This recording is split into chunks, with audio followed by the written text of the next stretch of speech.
So this topic is topic 4, the function of staffing. Let's go through this topic 4. It's one of the functions and principles and practices of management. It consists of the following: manpower planning, recruitment, selection, training, compensation, and integration and maintenance of employees. Those are the major things we shall be looking at: manpower, recruitment, selection of employees, training, compensation of these employees, and integrating them, and also finding a way of maintaining the employees in your company. So we start with manpower planning. Manpower is the number of people available to work on a task, on a project, on a service, on supplying products and services. We call it manpower planning. The staffing methodology or strategy we're using so as to be in a position to meet human needs in the office. So an organization needs to have a good manpower plan of how the strategy they will use when they are handling their staff, and also handling the resource, which is now the people that are working.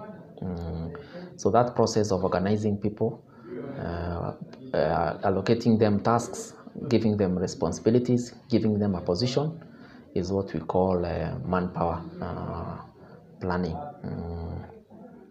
So I've said there, it's the process by which management determines how the organization will move from its present position to the desired position in regards to human resource and staffing in the office, so that you're able to provide a service more efficiently to your customers and be able to meet the demand of the products and services that you're offering. That's what we call manpower planning. Benefits of manpower planning: it leads to effective and efficient use of human resources. It also leads to better decisions. Decisions are made well in terms of recruitment, selection, training, remunerating. That means now paying people. It also leads to developing and being in a position to get people who are of good quality and a good number of people as per the job at hand. You also get to improve your employees' careers when you work well with your planning of the manpower you have. You also tend to avoid labor crisis in the office. You're also in a better position to meet future needs. You also help the organization to achieve its goals more effectively, and you're also able to promote and develop existing personnel in the office.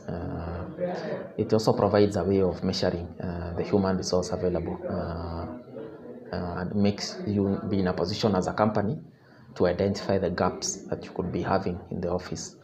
So when you plan well, you do your manpower well, you'll be able to make sure there are no imbalances in the office. Those are the benefits of manpower planning. Number one, we've said effective use of human resource. Better decisions are made in terms of selection, recruitment, training, and also paying. You're also able to obtain quality and a reasonable number depending on the needs of the company. You also, as a company, are able to develop your employees' careers when you do good planning of your manpower. You're also in a position to avoid labor crisis. You're also able to meet future needs of the company. You also tend to achieve goals better when you do your planning well of your human resource. It promotes the idea of developing and promoting a better way of handling and also identifying and filling gaps that could be there in the office. Those are the benefits of manpower planning. The manpower planning process involves: one, assessing the current staffing needs.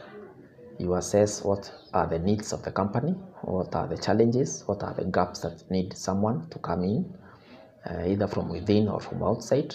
You do a forecast of the future needs as you consider the changes that could be technological or organizational changes that could be there in the near future. That helps you in doing some forecast, some future planning. Number three, you also develop a staffing strategy based on the needs in the organization. You're able to come up with a strategy. The next number is you're able to implement this strategy you've come up with. And then after implementing, you also need to be doing some reviews, some evaluation, some examination. And the last is the idea of monitoring over duration of time, how goals are being met, which are the issues you need to sort, which are the challenges. Those are the steps you follow in your manpower planning process. Say number one, assess the current staff needs. Number two, do a forecast of the near future in terms of the changes coming your way, which could be technological or organizational changes. The next one is come up with a strategy of how you will meet these needs, especially in our case, it's human resource need. And then you implement that strategy. Then the next one, have a way of evaluating and doing necessary changes in case they are needed. And then the last one is monitor over duration of time, how goals are being met. Those are the steps in the manpower planning process. Qualities of a good employee. These are the qualities that an employee should have. There are so many, these are just a few. Of course, some are common, like an employee should be hardworking, should be consistent, an employee should have a positive attitude to what they are doing, an employee should be self-motivated, an employee should be an effective communicator, an employee should be proactive, an employee should be creative, an employee should be trustworthy or dependable, an employee should have a strong work ethic, an employee should have some idea of creating a good environment of interacting with his or her colleagues. These are some of the qualities of a good employee. An employee should be passionate about what they are doing, commitment and hardworking, being in a position to communicate well, blend well with the office, an effective communicator, in handling the roles and responsibilities they are doing in the office. Those are the qualities of a good employee. Then we have objectives of staffing. Why do you do staffing? You do staffing to maintain cordial relationships between people in different levels. That's why you do staffing. You ensure there is effective utilization of resources. You also ensure that the working condition is fair in terms of amenities, in terms of the salaries that you are paying your employees. You also do staffing with the objective of developing your employees to their fullest potential. An employee who comes in, there should be some development every 1 or 2 years. You should be able to see some progress in that employee. Over time, they grow in experience, they grow in wisdom, they grow in handling challenges, they grow in providing solutions. The idea is to see progress. You as a manager, it also helps you when you do staffing in handling those issues that could be in the company. Those are some of the objectives of staffing. Other terms that we use in staffing, we have job analysis, job description, job specification, and job evaluation. So job analysis, you study your employees, the responsibilities they have, the roles they have in relation to also what they did in school. We call that job analysis.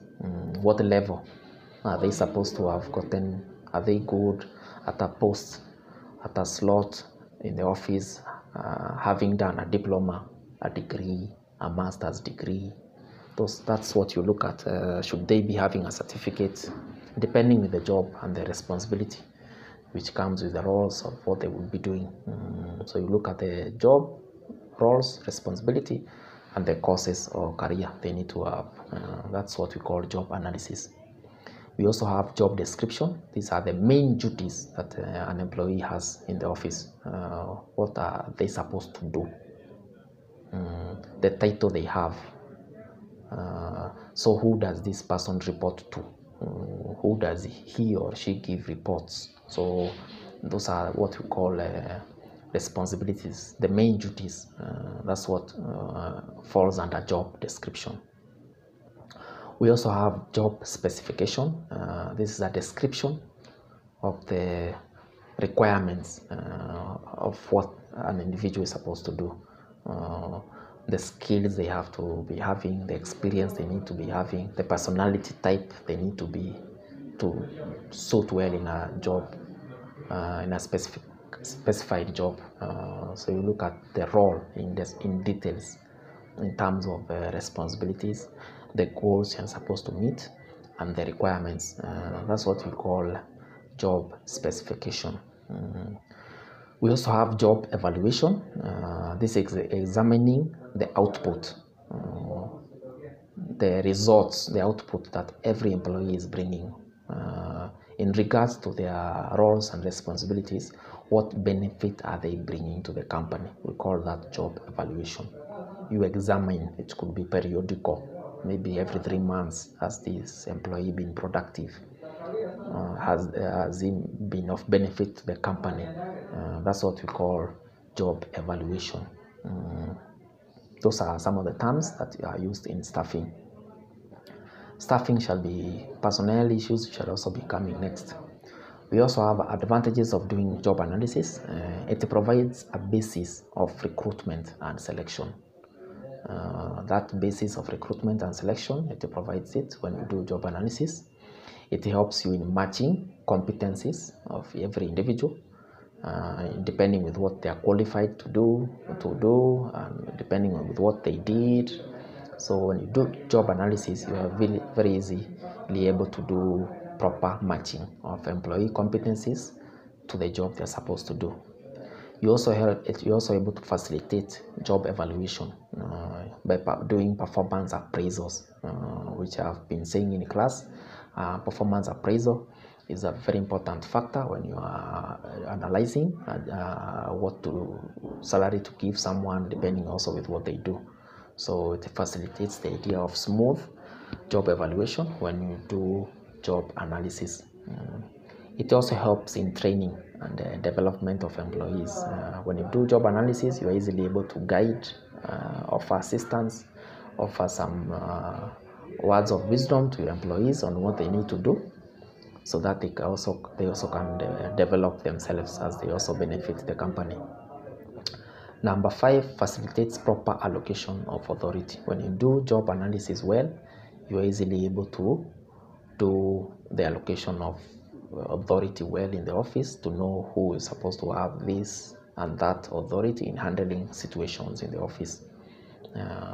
Another thing that helps in that is of benefit to doing job analysis is facilitating the designing of the job itself. When you do a proper job analysis, you are easily able to know each person's responsibility, each person's roles, each person's level of authority, each person's competencies, and what they need to do in school. Yeah, those are some of the things that fall under advantages of job analysis. We've said number 1, provides a good basis for recruitment. When you do job analysis, you're easily able to match competencies with qualified people during selection. When you do proper job analysis, you're able to do proper evaluation of performance appraisals. You're also able to do some training and also give a guidance on what employees need to do to fill those slots or to improve their performance. You also are able to facilitate proper allocation of authority when you do proper job analysis, and also guides you in designing the job itself. We also have disadvantages. It is time consuming. They may involve personal biasness. You may be biased towards some certain careers. It also is it involves a lot of human effort. There's a lot of work in terms of thinking and coming up with strategies, coming up with policies that can be taxing. It requires some skills, so there's some analytical skills that are needed. It also needs someone who has a mental soberness in doing these things. So other than being time consuming, we also have cases where some scenarios you may need to have more data than you maybe have on the table in deciding how to analyze a job vacancy or a situation that maybe needs to be taken care of in terms of bringing a new employee into the company. Those are some of the disadvantages. So I've said number one, time consuming. Number two, may involve personal biasness. Number three, the data you have may not be enough to make some decisions. The next one involves a lot of human efforts because of analytical thinking and the like. And the other one is skills are needed. And the last one, the idea of mental abilities are also a requirement. They need to have some soberness when coming up with a job description or coming up with an idea of identifying a gap that needs to be filled in the office. Methods of job evaluation, we have analytical methods and non-analytical methods. Analytical job evaluation involves the idea of working with factors, where you have a factor that you give a point to or scores. So after you've given scores, you're able to do what? After you've given scores, you're able to do what? To do your totaling of the scores. So a score could be average, a score could be in terms of education, a score could be experience, a score could be type of person you need. So you give scores and you now do totals and be in a position to pick the best suited person with the highest score. So you look at the demands, come up with factors, do the evaluation, and get the scores. Analytical ways of doing evaluation will involve doing some comparing one to another in terms of the jobs in a hierarchical way. You look for the fairest way of analyzing a manager or an employee. It doesn't have scores you are allocating, but you kind of compare jobs and then look for the situations and come up with what you feel is the best, but it doesn't have the idea of giving scores to particular factors. It's called analytical. It could be through observation. It could be just through observation, studying someone's behavior, looking at what they are doing and maybe the reports they are generating, how quick they are in bringing reports and the like, and maybe the job they are supposed to do. It's not something you can equate to or measure. It's what we call non-analytical methods of evaluating jobs. Advantages of doing job evaluation: helps in selecting new staff, assist in transferring employees from one department to another, so that's also very important. It also ensures that staff are doing the same job. You have a uniform way of paying people. You don't have people doing the same thing, yet they are earning different salaries. So you kind of harmonize the salaries. When you also do job evaluation, you'll be able to design better ways of paying, even including bonuses, allowances that are uniform.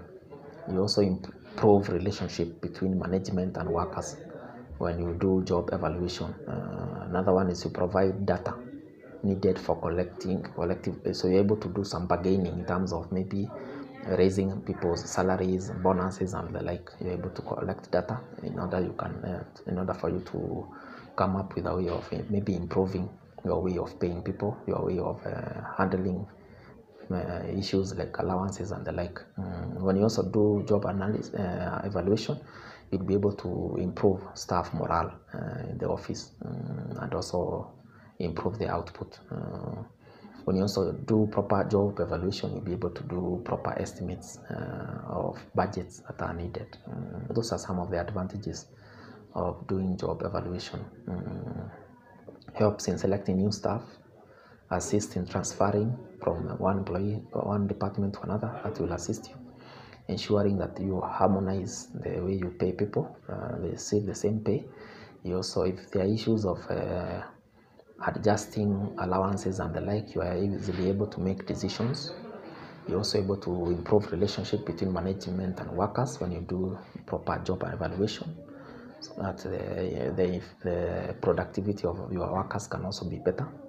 You're also able to provide data that can be used for doing bargaining and improve staff morale and estimate the budget. We also have disadvantages of job evaluation. So there are cases where there may be tendency for some job groups to be viewed as to be better than the others. That's a case where jobs are different and maybe the pays are different, the allowances are different. They may affect some employees. There also may be cases of issues of promotion may be few to some scenarios.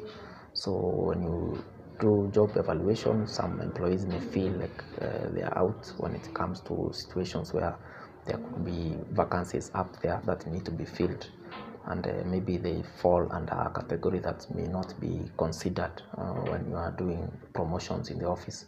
So we also have cases where some abilities of some employees may be very different. So when you are doing your evaluation, you may sometimes encounter situations where opinions are different, individual options are different, scenarios are different, and you may not be in a position to make a proper decision when it is needed. Job grades are also sometimes evaluated, and issues of time frames may be a factor.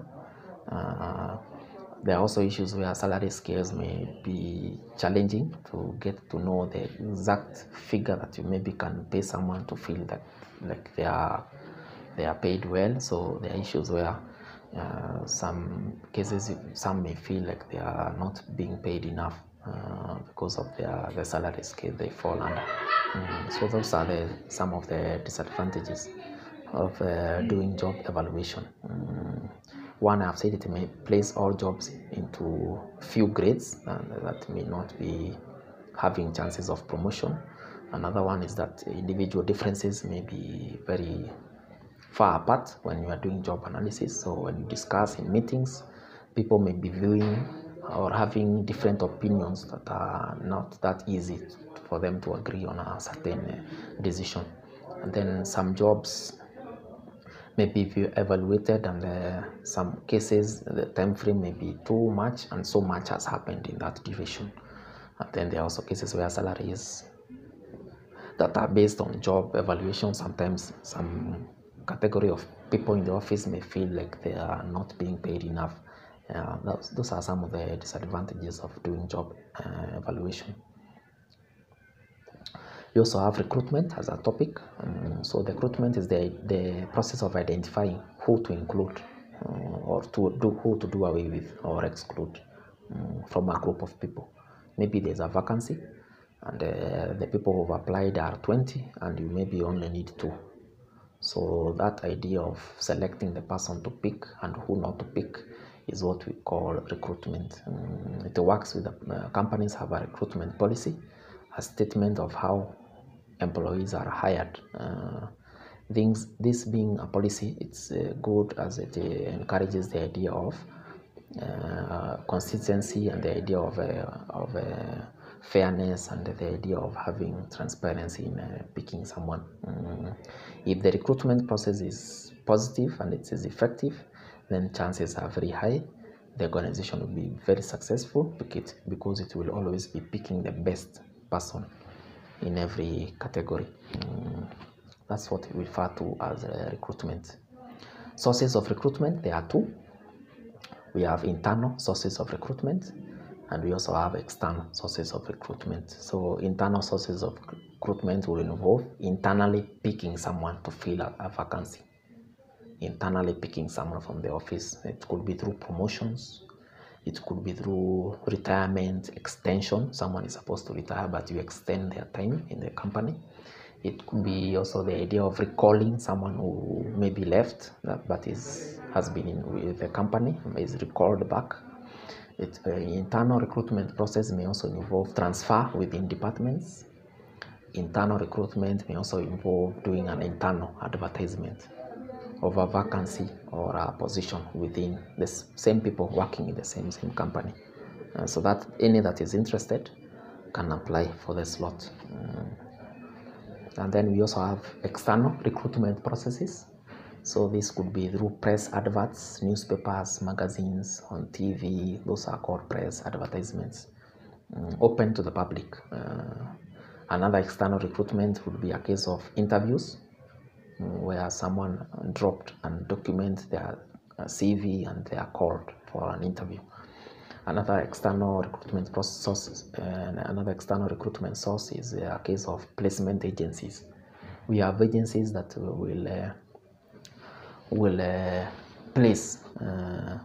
sometimes do the interview themselves and then pick the best candidates and send them to the company that needs that person. So they do the interviewing by themselves at a fee, and then provide the best candidate to the company. So some companies will not do interviews themselves. They consult recruitment agencies that will do for them that whole work of recruitment and the like, and then they only need the successful candidate reporting to their office. We also have cases of walk-in interviews. So someone walks in and happens to be qualified to pick a slot and is given that job. So we also have internet recruitment websites. So we also have companies that are online that can do the recruitment for their clients. Their clients are now companies that don't want to have the hassle of doing interviews and the like. We also have cases where external recruitment source could be from competitors. We call it fishing out. You pick someone from your competitor and bring them to your company to work for you. Very common in media, where a news anchor could be working for KTN this year, then the next year you find that same anchor in another TV channel. We call that fishing out. Those are the two sources of recruitment, internal or external. External, you've said, press adverts, interviews from people who dropped CVs or documents, placement agencies, walk-in interviews. Another one is internet recruitment websites. Another one is from competitors, which is also called fishing out. Internal recruitment, we've said, through promotions, retirement extensions, recalling former employees. Internal advertisements, those are some of the sources of recruitment. So this is a question. A company, Kendo Limited, prefers to fill vacant position from internal sources. Explain the benefits that may accrue to the organization from using this source of recruitment. So the company is choosing to use an internal source. So what are the benefits they will get as a company? It will increase morale of the employees. It is easier to access employees because you know them, they've been working for you. It is also a way of rewarding good performance. It's not expensive. You pick someone from within because you don't need to pay for some advertisement on a newspaper or on a radio or on a TV. There's also the idea of there's need for initiation, so there's no need for doing orientation and the like for this person who is picked from within. And there's also the idea of this person filling a position who is from within the company itself internally is also able to adjust to the culture because they're used to it. Also, the idea of doing it internally reduces conflicts between employees in the office. And there are also cases where picking someone internally, there's also the advantage of them handling clients better because they know everything that is happening. So they are not new to the company's way of doing things, way of handling customers. They are used to the environment. So even handling sensitive matters, they are still able to do it because they are not new to the system. Those are some of the advantages or benefits of using internal source of recruiting an employee.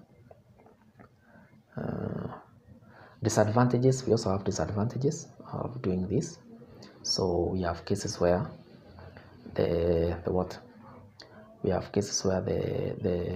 there's danger of inbreeding, where you pick someone from within and they may be very familiar with authority, and therefore effectiveness may not be maximized if they are so familiar with authority.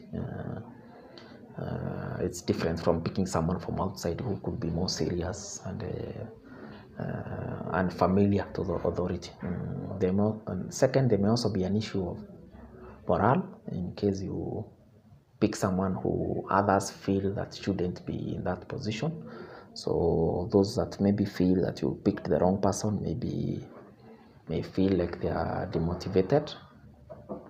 It also may increase the idea of competition in the company. If you always pick someone from within, there could be cases where there is infighting or competition in doing tasks in the office, trying to outdo each other in the company, which is not very encouraging, especially if it leads to envy and jealousy and the like.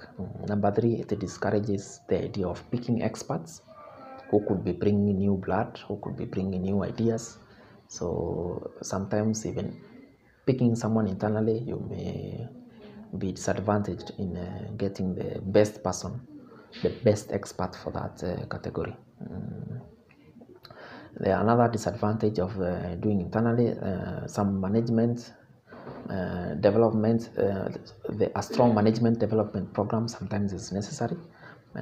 So sometimes you may need to change your way of managing people if you always speak internally, because these people may come in and their roles may change, and they may be maybe senior to their former colleagues, and this could be sometimes challenging. Another disadvantage is that there may be need to retain employees so as to suit the new responsibilities. So there may be a case where you are retaining someone for so long when you do it internally, and sometimes ideas may not be forthcoming as they would be if you picked from outside. Those are some of the disadvantages of doing recruitment from internal sources. We've said number 1, danger of familiarity to authority, problem of morale in case you pick the wrong person, or there are people who feel like you've picked the wrong person, cases of competition and infighting in the company, the idea of also discouraging experts from coming in who may have new ideas from outside, also the idea of sometimes needing to change your way of management in case you've picked someone who could be senior to former employees, and that idea of being so close may be a challenge. So sometimes you may need to come with a better or a stronger way of managing your personnel, and also the idea of maybe retaining employees who are not so good at the new responsibilities. Those are some of the disadvantages. Advantages of externally picking someone. One is new blood comes in, so someone who has new ideas, new insight, new ways of understanding issues is very good. There's also the idea of reducing the idea of favorism. So there's no inbreeding, there's no favorism when you pick someone from outside who comes with a new mind. There's also the idea of sometimes the choice of who to pick, you have a variety you can choose from. So most cases you'll end up picking the best person because the numbers you are dealing with for a vacancy are now big and open to the public. So chances are high you'll get the best person. Disadvantages of doing it externally. One of them, it's time consuming, it's expensive. Sometimes internally people may feel like you've picked someone from outside and maybe didn't pick them, and they may feel demoralized. Some cases you may face resistance. This new person may come and face resistance in the company. Sometimes orientation may be a challenge that may take long, probation and the like. And sometimes we may end up picking someone from outside who doesn't fit well in the organization's culture and the way of doing things. Those are some of the disadvantages. Number one, we've said the idea of picking someone who doesn't fit well in the company. Number two, orientation time may be long before they acclimatize to the new company, this new person who's walked in. The other one is the person recruited may face resistance from employees. Another, or clients even nowadays. Another one is moral issues. Sometimes internally people may feel you've picked a new person, yet you maybe they would have preferred if you picked someone from inside. The other one is time consuming and expensive. Those are some of the disadvantages of externally recruiting someone. Then we have selection as a subtopic. So employee selection, finding a new person suited for the role, is what we call selection. This idea of picking someone from amongst many is what we call selection, which could be a case of hiring someone to fill a position. The process of selecting someone involves applications. They apply first, shortlisting. You do the shortlisting of the people who have applied. Some may be excluded, others may be included. The third step is doing interviews. So you interview the people you shortlisted. The next one is doing assessment of the scores, maybe, the idea of assessing to pick the best person, which now comes as number 5, which is making the decision. So employee selection is the process of finding a new person, the best suited person for a role or a position.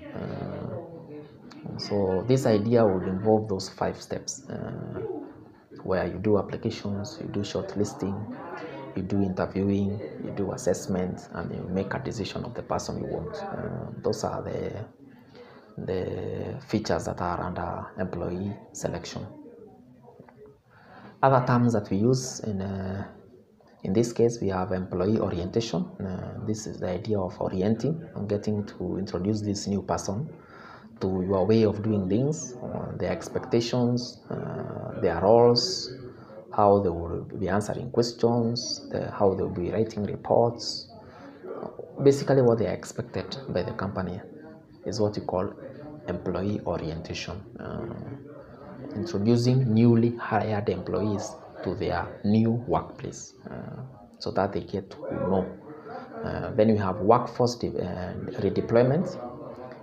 This is when staff members leave their old role and start new roles within the same company. Redeployment, the roles you used to have and responsibilities, you leave them, then pick new ones. Maybe you've been transferred, or there has been some redesigning of your work, or you've been moved to another location, or you've been promoted or demoted. We call that redeployment. New roles are given to you. Redundancy is another term that means loss of employment, or loss of a career, or loss of a job in a company. Not because you are bad or anything, but because sometimes some services you could be offering are no longer needed because maybe of the changing environment. Maybe technology has changed, customers' needs have changed, customer behavior has changed, some new way has come in of handling issues in the office, making some jobs to become redundant. So the best is to redeploy them to other roles, do some workshops, some training to give them other roles that when the role they are handling is maybe no longer needed. We also have staff training and development where you do some training to increase the knowledge and skills of your employees, to work on their opinions, their way of thinking, their behavior, and for better performance in the company. We call that staff training and development. Those are some of the terms that are under employee orientation and staffing as a topic. 2 types of training. We have internal training and external training.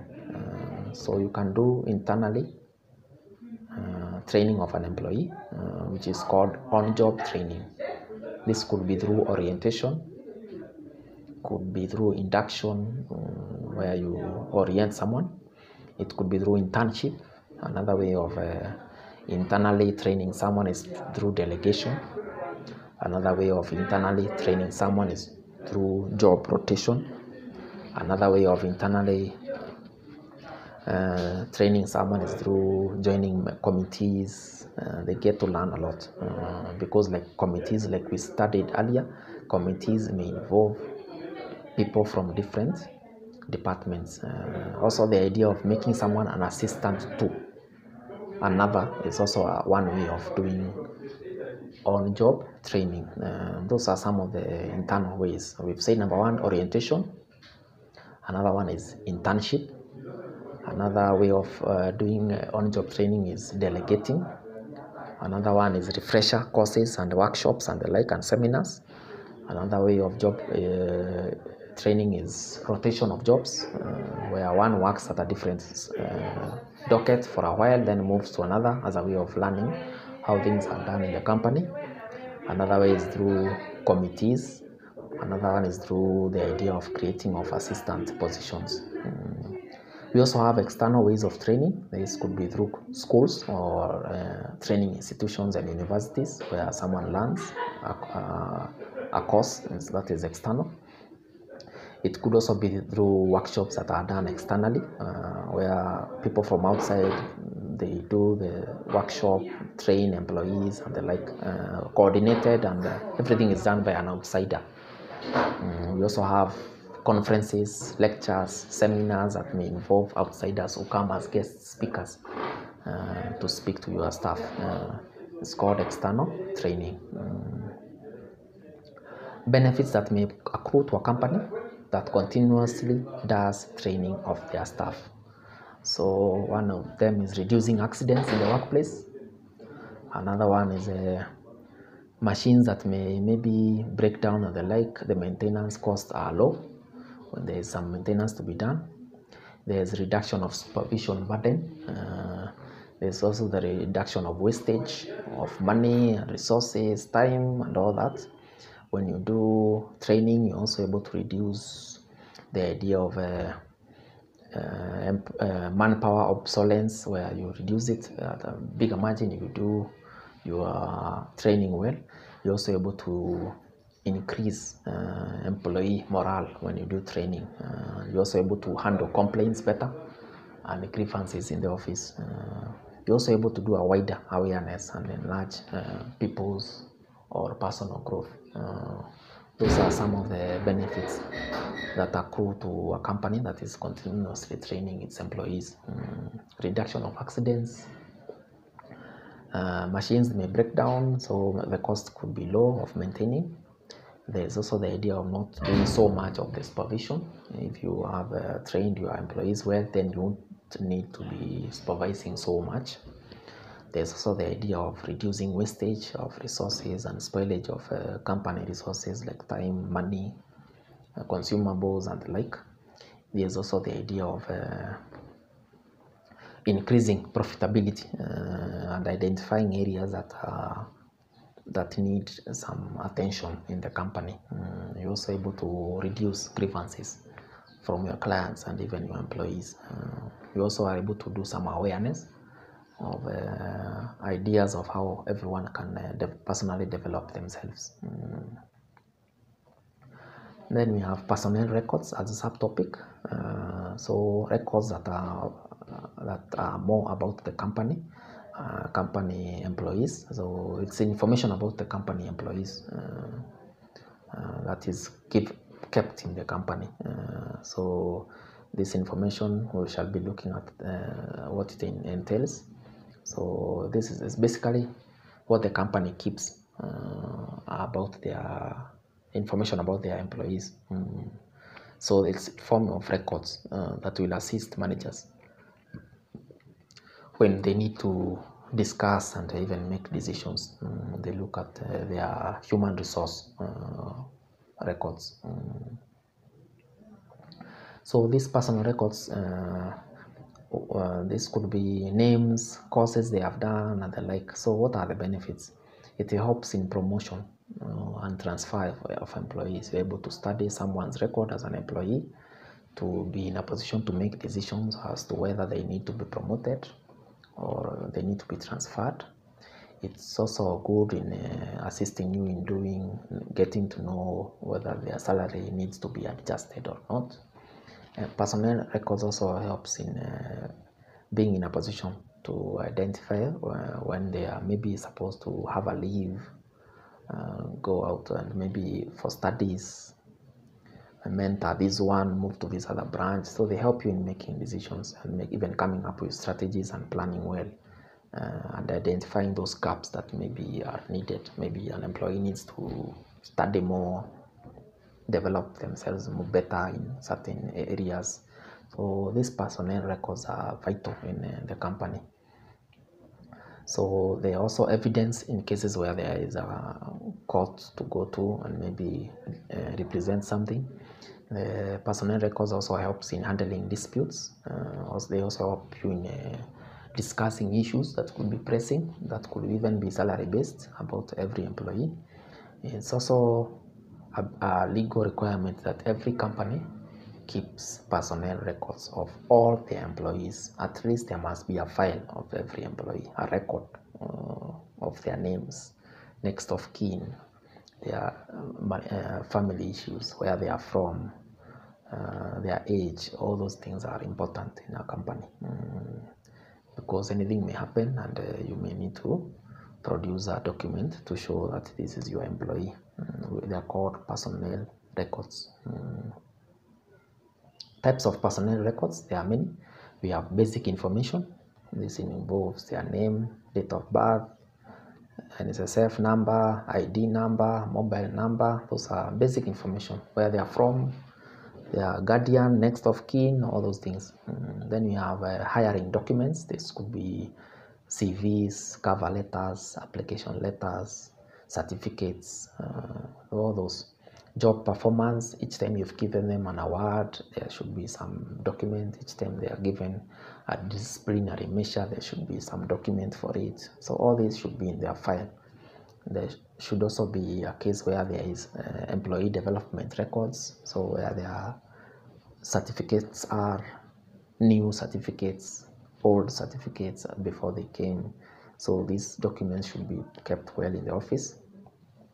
There should also be some companies will also keep agreements that you've done with the employee as record of work, record of what they've been up to, paperwork that is, of every agreement you've done in the past. There should also be a case where there's issues of payments and the like. There should be some record of the salary they're earning and where they're earning, from when, bonuses, allowances, that. And in case there is a termination, there should also be a case where there's a reason for the termination of that employee and where he ceased or she ceased from being an employee. So this should be in a file. Every employee can have a file or one big file having each person's record of all these. These are the types of personnel records. Advantages of doing them in a computerized way. If they are done in a computerized way, it saves time. It saves time and space.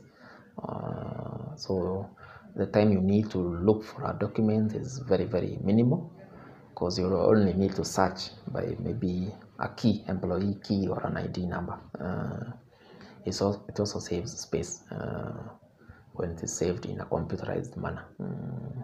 Accessibility is also very fast for managers. By a click of a button, by a search key, they are easily able to retrieve a document or information about a certain employee. When they are also done in a computerized manner, it is easier for doing analysis by managers. That is, doing statistics with that data helps very much when it is computerized than having the records in hard copy. It's best to also have them in soft copy. You're also able to view the trend and also monitor employee behavior when you get to look at their documents. Space was 1, 2 was time frame for searching is less. best for doing analysis and statistical stuff when you are handling data that is in digital format. You're also able to monitor better when it is computerized, the progress of an employee. Difficulties that may be faced by a modern day manager who is trying to carry out staffing functions. So the modern day manager may have challenges of getting the best qualified person in the market, depending on the role or the job vacancy. So sometimes it may be challenging to get a qualified person. Number two, the applicants may demand more than the company can offer. That's also another challenge, where the salary you maybe want to give is not what your interviewees are maybe requesting for. So those are the challenges. Another one is a case where trade union demands sometimes may be very high for the modern day manager in handling some roles and some responsibilities, and you maybe want to give to someone who comes up and tells you they are members of some union and the demands in that union are this and that. So sometimes it may be a challenge. Sometimes it's very costly to do the recruitment and the selection because it's expensive. It also, another one is some policy from the government may be very engaging and very taxing, where you maybe are supposed to pay some taxes, some insurance, so the cost could be high when you are looking for someone. There are also cases where you may be handling a situation where you are trying to recruit someone and there are senior people who are trying to influence the person you are supposed to select. So as a manager, you may sometimes experience issues where you are forced to pick someone who maybe was not the best candidate for the vacancy. Those are some of the difficulties or challenges that are experienced by the modern day manager. One, we've said, lack of sometimes getting the best qualified person in the labor market. Number two, applicants' demand might be so high than the company can afford. Another situation is trade union demands that are sometimes very high for the company to afford. It may also be costly and expensive to do proper selection and recruitment. Another one is government policies may sometimes interfere with what you maybe want to do as a company. And the last one is a case where corruption from senior people who want to influence the person you are choosing. Those are the difficulties. Factors that may limit a manager in recruitment of the right candidate for a job position. We've said, just like the former question, members may influence you, where managers may force you. Cost is high. Emergency cases might be there, so sometimes you end up picking someone in a hurry. Sometimes you may lack the best candidate, like I said earlier, and sometimes you may be having the wrong information when choosing someone. You may be having the wrong information about maybe their level of knowledge, the experience they're supposed to have. That may sometimes hinder you in picking the best candidate you need. Maybe you don't know the best certification of that role, the best course, and the like. Circumstances under which an organization may find it appropriate to use private employment agencies to do their manpower resources. These are some of the circumstances. Sometimes you may not have a trained person to do it in the office, to do the recruitment and the selection.